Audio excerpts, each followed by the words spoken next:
Fala galera, beleza? Eu sou o Dimas, esse aqui é o canal Fanatíssimo e hoje eu queria falar um pouquinho sobre o fenômeno que é Mirassol, a Cinderela do interior paulista, né? O Leicester brasileiro. Vou tentar explicar aqui os motivos que levaram o Mirassol a chegar onde chegou e porque eu acho que é tão ou mais difícil o Mirassol conseguir replicar o sucesso que teve esse ano. Bora trocar essa ideia? Bom, acho que vale a pena a gente tentar explicar aí o que é o fenômeno Mirassol, né? A minha ideia não é fazer uma matéria super extensa contando a história do Mirassol, mas o feito que o time dourado fez é uma coisa assim inacreditável. Um time que fez a sua estreia na Série A e no ano do seu centenário conseguiu vaga direta para Libertadores. O Mirassol é G4 do Campeonato Brasileiro, coisa que o Vasco, que é um time gigante da história do futebol brasileiro, fez isso uma única vez no Campeonato de Pontos Corridos, o que diz muito do que é o Vasco hoje e do que é o Mirassol. Para tentar explicar um pouquinho do que é o Mirassol, é importante dizer que o Mirassol é um clube muito estável, um clube muito organizado, é um clube que tem as suas finanças em dia, tem um CT incrivelmente bem estruturado, e desde a venda do Luiz Araújo, que pertencia ao São Paulo, e quando foi vendido ao Lille, o Mirassol tinha ali uma porcentagem, acabou investindo na sua parte física, administrativa, e acabou tendo vantagem com relação a outros times grandes que não têm a estrutura que o Mirassol tem hoje. Posso citar, por exemplo, o próprio Vasco, o Santos, né, que fica mendigando dinheiro para o pai do Neymar para comprar, pagar tinta, né, para pintar o muro, para arrumar o chuveiro. Então, nesse sentido, o Mirassol é um time muito mais estruturado do que outros times grandes por aí. Esse ano o Mirassol também trouxe Paulinho, ex-jogador do Corinthians, um cara muito estudado, de muito boas ideias. Eu não sei até que ponto ele tem influência direta. Claro que tem influência direta, né? Mas assim, eu não sei até que ponto é o impacto do Paulinho no time do Mirassol, mas dá pra ver que a mentalidade do time é completamente outra. Muito também na posição do seu grandíssimo treinador, talvez um dos melhores aí do campeonato, talvez o melhor do campeonato, eu diria, Rafael Guanazes.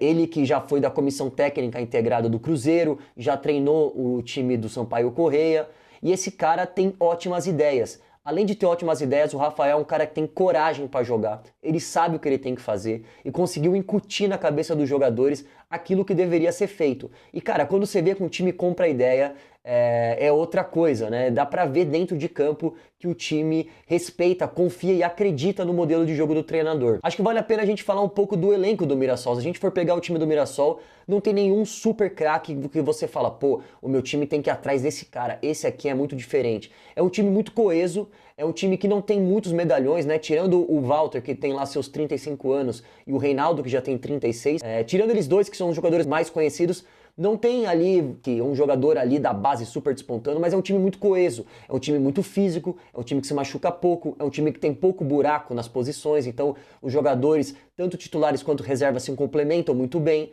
E é um time que o teto salarial é muito bem estabelecido pela diretoria. Já foi até dito no Charla Podcast, né, que o Rafael disse que os jogadores ganham bicho por jogo, então a diretoria paga bicho todo jogo. Isso tem um impacto motivacional mesmo, assim, de performance mais recompensa, né? Que é muito bom, cara. Isso, querendo ou não, tem um ânimo, tem um plus mesmo, dá um gás pro jogador que faz toda a diferença, velho. Você vê que o time do Mirassol é um time que pega o jogo inteiro, um time que não desiste, é um time que acredita, é um time que busca a vitória, e isso faz completa diferença, tanto no aspecto técnico, tático, como também na gestão da própria diretoria. Eu queria também pontuar um pouco de como o Mirassol joga, né? O Mirassol ele joga entre um 4-1-4-1, um 4-2-3-1, não importa muito como é o desenho tático inicial, né? O que importa mesmo é como o time se comporta dentro de campo. Pra você ter ideia, o Mirassol é o time que mais troca bolas no primeiro terço do campeonato inteiro, ou seja, é um time que constrói muito com seus zagueiros e rifa pouca bola.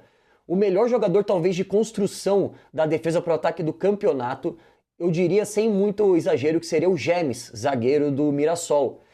É um zagueiro que sabe lançar bola muito bem, que tem um passe entre linhas de ruptura muito bom, e além disso, é um jogador que constrói, ele carrega a bola e acaba sempre quebrando a primeira pressão do ataque. Quando ele faz isso, ele encontra jogadores posicionados na frente da bola, né? Que é o caso do Reinaldo, que é o artilheiro do time com 13 gols e 7 assistências, 20 participações de gols, eu duvido que o atacante do seu time tenha. E do Lucas Ramon. E quando eles recebem a bola, eles já têm muito campo para correr, eles atacam muito, eles são... O Lucas Ramon é um lateral que participa muito dentro da área, ele recebe muito cruzamento, fez gol contra o Botafogo, por exemplo. É um cara que ele busca receber a bola e dá a opção para um cruzamento, para uma bola enfiada, para de fato bater no gol, para chegar no gol. É um time que tem muita agressividade, é um time que tem muita calma para sair jogando e por isso dá tanto trabalho para os outros times. E eu acho que isso faz muita diferença porque o time tem um plano tático muito bem definido. O Danielzinho também é um jogador que faz muito bem a construção quando ele volta para sair numa linha de 3 ou para receber o primeiro passe ali do zagueiro. E ele acaba baixando, ele é o meia, o camisa 10, mas ele acaba fazendo esse fôlego. Então o Mirassol ele rifa muito pouca bola. O João Vitor, zagueiro, também é um zagueiro bastante interessante, que também conduz muito bem a bola, mais pelo lado direito. Então o Mirassol ele tem muito bem definido, como eu disse, o esquema, o plano de jogo, né? Desde a saída de bola até o ataque, o Mirassol sabe o que fazer com a bola, isso é muito claro. Isso acabou resultando numa campanha histórica do Mirassol. O Mirassol terminou o primeiro turno em quarto colocado e o segundo turno em terceiro colocado, o que não é pouca coisa. A campanha do Mirassol é coesa, ela é boa do começo ao fim, o que é uma loucura.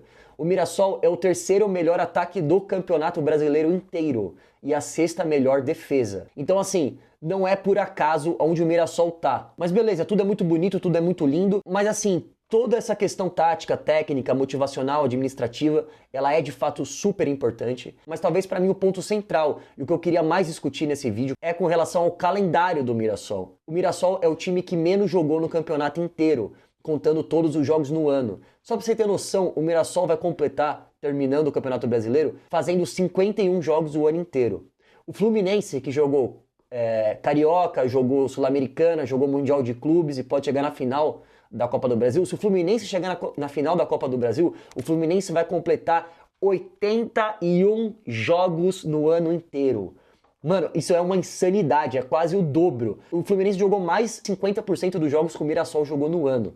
E não tô aqui querendo desmerecer a campanha do Mirassol, eu acho que é um feito histórico, eu acho um feito inédito. O Mirassol vai jogar a fase direta da Libertadores, mas eu não consigo desassociar o quão impacto tem o número baixo de jogos que o Mirassol fez. Além do Mirassol poder se dedicar e fazer um plano tático de jogo no seu treinador, que é excelente de jogo a jogo do Campeonato Brasileiro, a questão do descanso é muito importante. Vale lembrar que o Mirassol é um time que está localizado no estado de São Paulo, o estado onde tem mais representantes do Campeonato Brasileiro. A gente tem Santos, São Paulo, Corinthians, Palmeiras, Bragantino e Mirassol. 6 times que jogam a Série A. Ou seja, o deslocamento é baixo, fora o Sudeste, que o Mirassol, beleza, que tem que pegar o ônibus, o Mirassol, não, se eu não me engano, não tem aeroporto, mas se for comparar o time do Bahia, por exemplo, ou o time do Sport, ou do Fortaleza, times do Nordeste e Norte, o deslocamento é muito mais baixo. E dá pra ver dentro de campo o quanto faz diferença o fôlego, o pulmão que os jogadores do Mirassol têm. É nítido a intensidade do time, a pegada é muito mais forte, a rotação é muito mais em cima do que vários outros times aí no final de temporada. E por que eu falei desde o começo do vídeo sobre o Leicester, do Mirassol ser o Leicester do Brasil? Porque eu acho que tem muita relação sim, é um time que jogou poucos jogos, começou bem o campeonato, tinha um bom treinador, tinha bons valores, tinha bons jogadores e mais do que isso, tinha um plano tático em que os jogadores acreditavam.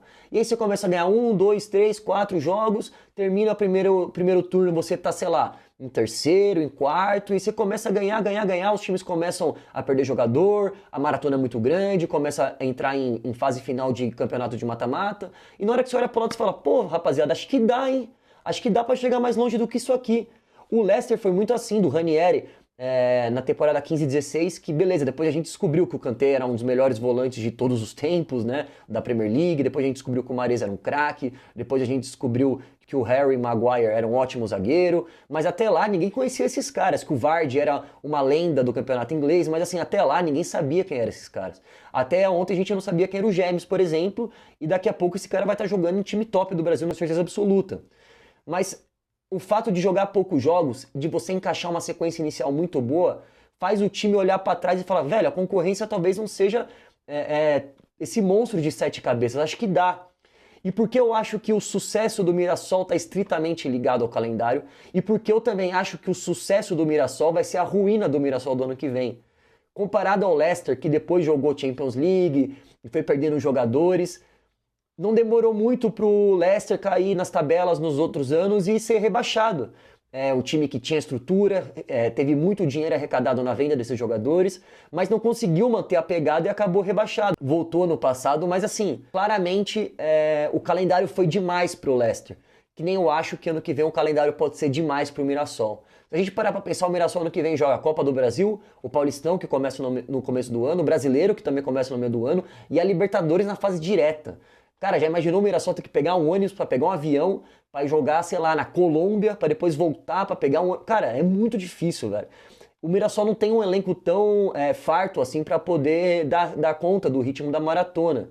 Infelizmente, eu acho que o Mirassol vai sofrer. Eu acho, cara, se o Mirassol conseguir replicar a posição que ele ficou esse ano no ano que vem, eu acho que é uma façanha ainda maior do que ele fez esse ano, que já é algo assim histórico. Juro pra você, se o Mirassol conseguir replicar tudo que fez esse ano, o futebol jogado e a pontuação no Brasileiro, olha, tem que pegar o Rafael Guanais e levar, velho, pra seleção brasileira, porque, assim, seria um feito ainda maior.